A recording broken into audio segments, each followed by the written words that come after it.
Sean bienvenidos, somos la familia vallejiana número 1, alumnos de la Universidad César Vallejo. En esta ocasión les presentaremos un documental sobre el cuento Más allá de la vida y la muerte, el cual tiene como trama principal la inevitabilidad de la muerte y la naturaleza efímera de la vida. Da la idea de que, aunque la muerte es un destino compartido por todos los seres humanos, lo que puede existir más allá de la vida y la muerte es un misterio, y nos presenta una realidad fantasmagórica inmersa en un mundo ilógico que se percibe en el mundo interior del protagonista, el cual es César Vallejo. Este año 2023, dos obras de César Vallejo cumplen 100 años desde su publicación, Escalas y Fabla Salvaje.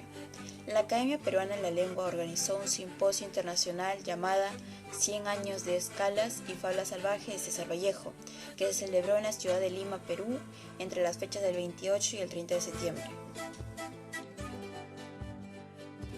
Reconocido mundialmente por sus poesías, cuentos trascendentes y significativos. Un gran escritor peruano, después de Garcilaso, es César Vallejo.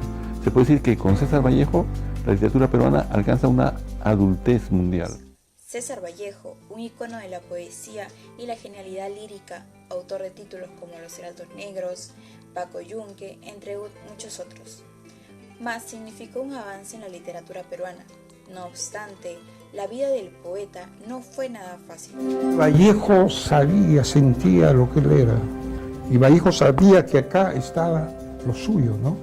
Y acá, cuando dice, hay ganas de no haber tenido corazón, porque sentía demasiado y quién sabe, este es el origen de su sufrimiento. Por consiguiente, conocer su vida y saber qué hechos lo inspiraron para escribir espléndidos poemas y cuentos es de suma importancia.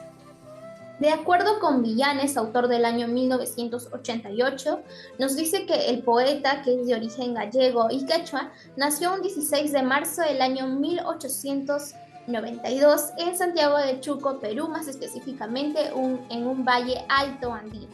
Él fue criado en un ambiente humilde y trabajador que lastimosamente cayó en decadencia debido a la numerosidad de su familia.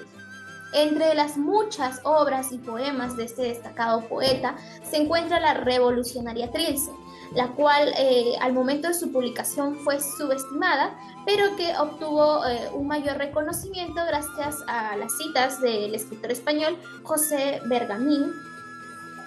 En el plano lingüístico, podemos saber que Trilce asume una indignación a través de los más variados registros del idioma. Le dieron mayor importancia a este trabajo.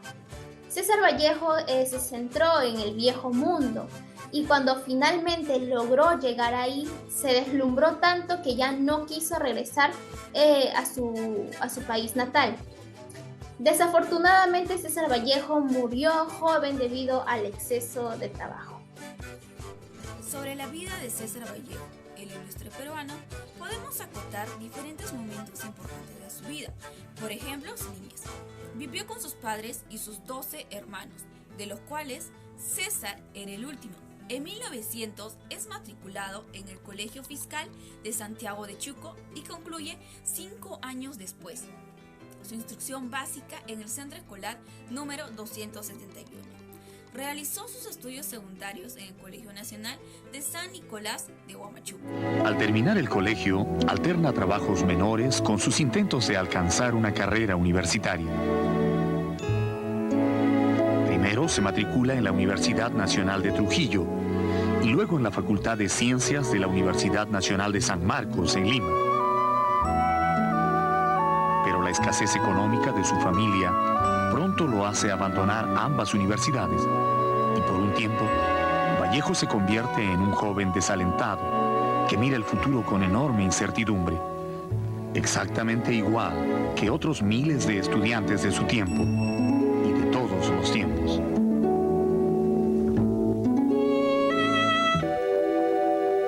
Al abandonar tempranamente la universidad por razones económicas, César Vallejo empieza a rotar por varios empleos.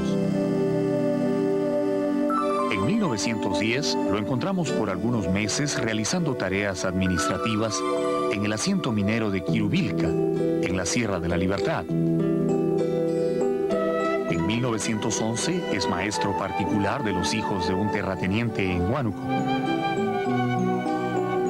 Un año después, trabaja como ayudante de cajero en la hacienda azucarera Roma, a pocos kilómetros de Trujillo. Estos trabajos le dieron a Vallejo la experiencia de un Perú distinto al de su tranquilo Santiago de Chuco. Vio los contrastes del país, supo de la soberbia de los poderosos y de la miseria de los trabajadores en las minas y los latifundios azucareros. Y sintió lo que él mismo llamó después la cólera del pobre. Lo cual hace que llegue a trabajar en las minas de Quirubilca en el Tumbasuco, el cual luego se convertiría en la escena de uno de sus libros. En 1914 traba una amistad con los integrantes de la denominada Bohemia de Trujillo, también llamada Grupo El Norte. Pero la generación de Vallejo es la generación de Mariátegui, la generación de Raúl Porra Barnechea, de Basadre. Habría que ver que Vallejo es una expresión poética extraordinaria, pero de un buen momento que está pasando el Perú. En la conservadora ciudad de Trujillo de aquel entonces, el reto de transformar profundamente la cultura, el arte y la política del país lo recoge un conjunto de jóvenes conocidos como el Grupo La Bohemia, que más tarde tomarían el nombre de Grupo Norte, igual que el periódico que comenzaron a editar. Ellos estaban liderados por el filósofo Antenor Orrego, y sus miembros eran principalmente jóvenes intelectuales que más tarde darían mucho que hablar, como el escritor y periodista José Eulogio Garrido, el poeta Alcides Espelucín, el pintor Macedonio de la Torre y el inicial dramaturgo y después político Víctor Raúl Haya de la Torre, entre otros. En 1916 empieza una relación amorosa con María Rosa Sandoval, quien muere el 10 de febrero de 1918, y en ese mismo año muere su madre el 9 de agosto. En 1919 publica Los Heraldos Negros, el cual fue bien recibido por la crítica limeña. Con su cuento Más allá de la vida y la muerte, gana el concurso literario Sociedad Ente Nous. Uno de los momentos más graves de la vida de Vallejo que pasó en Trujillo fue cuando comienzan a haber enfrentamientos entre dos grupos políticos rivales. Por ende, incendios, saqueos, asesinatos. A él se le acusa de ser instigador a todos estos sucesos y fue recluido por casi 4 meses, tiempo que fue escribiendo uno de sus libros más reconocidos en esos tiempos, que fue Hoy me gusta la vida mucho menos, pero siempre me gusta vivir, ya lo decía. Casi toqué la parte de mi todo y me contuve con un tiro de la lengua, detrás de mi palabra. Hoy me palpo el mentón en retirada y en estos momentáneos pantalones yo me digo: tanta vida y jamás, tantos años y siempre mis semanas, mis padres enterrados con su piedra y su triste estirón que no ha acabado, de cuerpo entero mis hermanos, y en fin, mi ser parado y en chaleco. Me gusta la vida enormemente, pero desde luego con mi querida muerte y mi café, viendo los castaños frondosos de París y diciendo: es un ojo este, una frente esta, aquella, y repitiendo: tanta vida y jamás me he fallado la tonada, tantos años y siempre, siempre, siempre. Dije chaleco, dije todo, parte, ansia, dije casi para no llorar, que es verdad que sufrí en aquel hospital que queda al lado y que está bien y está mal haber mirado de abajo hacia arriba mi organismo. Me gustaría vivir siempre, así fuese de barriga, porque como lo iba diciendo y lo repito, tanta vida y jamás, jamás, tantos años y siempre, mucho, siempre, siempre. Gracias. De acuerdo con Ripas, en 2017, nos señala que este cuento tiene mucha relación con el poema de Trilce, ya que en ambos se narra la ausencia materna. Aquel protagonista, debido al recuerdo de la muerte de su madre, emprende el viaje a su pueblo natal, en donde vive diferentes momentos de fantasía, ya que el deseo de inmortalidad se vuelve realidad y la madre fallecida ahora está viva. Por otro lado, la falta de coherencia en la visión narrativa puede ser un problema significativo para cualquier obra, ya que puede confundir al lector o espectador y afectar de manera negativa a la experiencia general. Es por ello que es importante que cada una de las obras mantenga la coherencia en su trama, en sus personajes y en cada uno de los temas que abarca, para que así el lector pueda seguir y comprender la historia de una manera satisfactoria. Entre estas dos obras podemos encontrar varias similitudes, como por ejemplo El viaje hacia el mundo de los muertos, en el cual lo hace con la intención de poder ver a sus familiares fallecidos. En la obra Más allá de la vida y la muerte vemos reflejado el dolor y sufrimiento, lo cual les produce un trastorno. El escritor César Vallejo, en la obra Más allá de la vida y de la muerte, a lo cual es uno de sus cuentos más importantes, presenta un personaje que lamenta la pérdida de su madre, a lo cual se nota lo grande que es su depresión, llevándole a tener alucinaciones sobre la madre. En pleno siglo XXI se evidenció algo inesperado. Muchas personas perdieron la vida debido a la pandemia COVID-19, por lo cual la salud mental se ve deteriorada hasta el punto de que algunas personas caen en las mismas conductas del personaje en la obra. César, regresando a su pueblo natal, Santiago de Chuco, luego de varios años, acercándose César a la aldea, vio de lejos a su hermano y lo saludó. Hermano, ¿cómo estás? Hace tiempo que no nos veíamos. César, mi querido hermano, estoy bien, pero mejor ya que estás aquí. Ven, pasa. Los dos entraron a la casa sonrientes.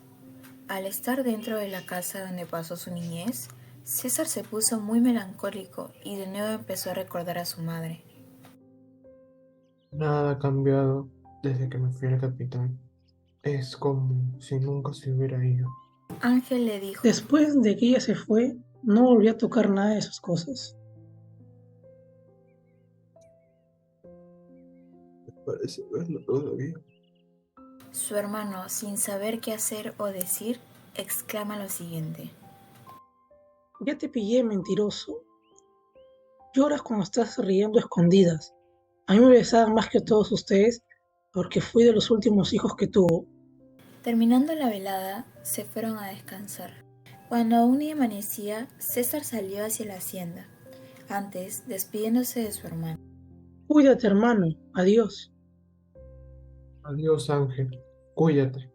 Siguiendo su camino, César descansó en el poyo de una posada, cuando una anciana se le acercó con una cara asustada. La anciana le dijo: ¿Qué le ha pasado, señora, en la cara? Parece como si usted la tuviera ensangrentada. Dios mío. César se sobresaltó y se miró en un espejo.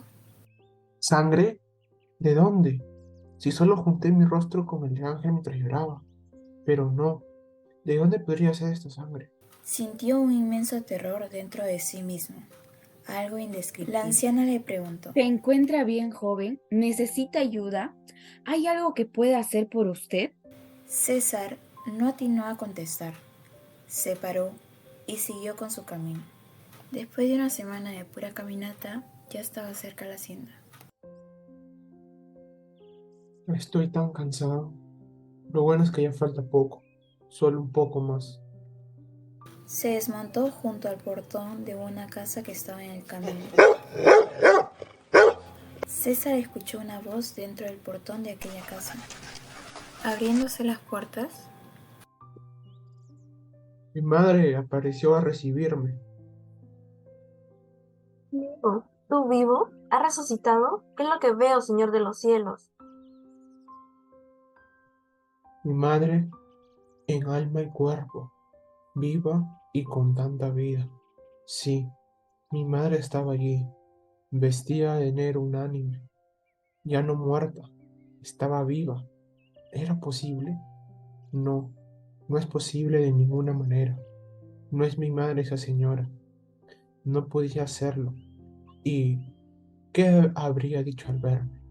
¿Me creía, pues, muerto? Hijo de mi alma. Corrió a abrazarlo y ambos empezaron a llorar. César, volviendo en sí, dijo: Nunca, nunca. Mi madre murió hace tiempo. No puede ser. Pero hijo de mi corazón, tú eres mi hijo muerto que yo vi en este ataúd. Sí, sí eres tú. Creo en Dios. Ven, abrázame. ¿Pero qué? Mírame, mírame, pálpame, hijo mío. ¿Acaso no lo crees? Sí, te veo, te palpo, pero no creo. No puede suceder tanto imposible. César terminó riendo con todas sus fuerzas.